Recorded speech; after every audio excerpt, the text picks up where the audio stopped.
اس نے آگے سے جسٹیفیکیشن دی اللہ کو. آگے سے ابلیس نے کہا انا خیر من، میں ان سے بہتر ہوں. کیوں؟ خلقتنی من نار وخلقتہ من طین، ان کو آپ نے مٹی سے پیدا کیا ہے، مجھے آگ سے پیدا کیا ہے، تو آگ مٹی سے افضل ہے، لہٰذا میں آدم سے افضل ہوں. تو جب میں آدم سے افضل ہوں، میں کیوں آدم کو سجدہ کروں؟ آدم کو چاہیے مجھے سجدہ کریں. یہ لاجک ہے، سمجھ آ رہی؟ یہ جسٹیفیکیشن ہے.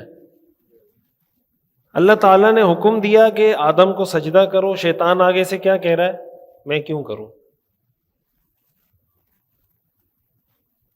شیطان آگے سے، سب فرشتوں نے تو یہ نہیں کہا نا.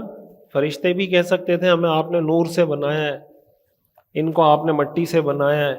کسی نے نہیں کہا، شیطان نے یہ کہا. اب اس میں جو سمجھنے کی چیز ہے، واقعہ تو ہم سب جانتے ہیں، جو سمجھنے اور سیکھنے کی چیز ہے، جو آج کے دور کا بہت بڑا مسئلہ ہے ہمارے نوجوانوں کا، وہ یہ کہ جب شریعت کا کوئی حکم سامنے آتا ہے نا، اللہ تعالیٰ نے کچھ چیزیں فرض کی ہیں، کچھ حرام کی ہیں، کچھ ناجائز ہیں، کچھ مکروہ ہیں، جو بھی شریعت کے احکام ہیں، تو دیکھیں گناہ تو دنیا میں ہر انسان سے ہوتا ہے نا. معصوم تو انبیاء ہوتے ہیں. حدیث میں آتا ہے نا کل بنی آدم خطاء وخیر الخطائین التوابون، ہر انسان خطا کار ہے لیکن بہترین خطا کار وہ ہے جو بار بار توبہ کرتا ہو. تو ہر انسان سے گناہ ہوتا ہے. اسلام اس چیز کا تو ہمیں درس نہیں دیتا کہ بھائی تم سے گناہ ہونا ہی نہیں چاہیے، اگر تم سے گناہ ہو گیا تو بس جہنم میں جاؤ گے.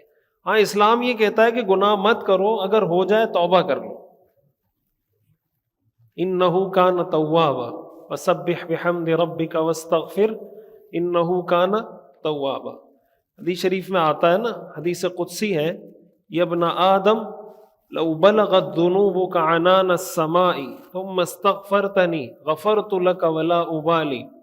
اے ابن آدم، اگر تیرے گناہ آسمان کی چھت تک پہنچ جائیں اور پھر تو مجھ سے مغفرت طلب کرے، میں تجھے بخش دوں گا اور مجھے کوئی پرواہ بھی نہیں ہوگی.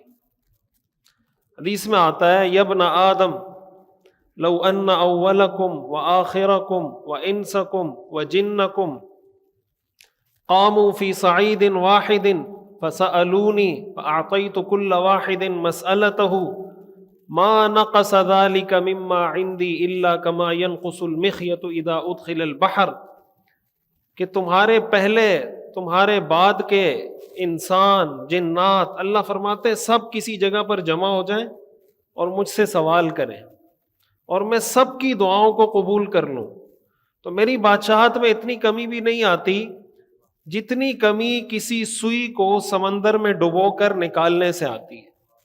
یعنی سوئی آپ سمندر میں ڈبوئیں گے، نکالنے کے بعد ہو سکتا ہے ایک قطرہ اس سوئی کے ساتھ رہ جائے. تو اللہ فرماتے ہیں میں جب سب کی دعائیں قبول کر لوں، میری بادشاہت میں اتنی کمی بھی نہیں آتی.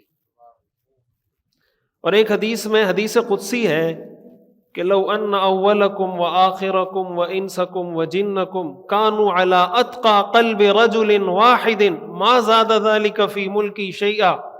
اللہ فرماتے ہیں کہ اگر تمہارے اگلے پچھلے سب لوگ، سارے انسان، سارے جنات بہت اعلیٰ درجے کے متقی بن جائیں، ایسا تقوی ہو کہ اس سے زیادہ تقوی ممکن نہ ہو، اور سارے ہی ایسے ہو جائیں، تو میری بادشاہت میں کوئی اضافہ نہیں کر سکتے.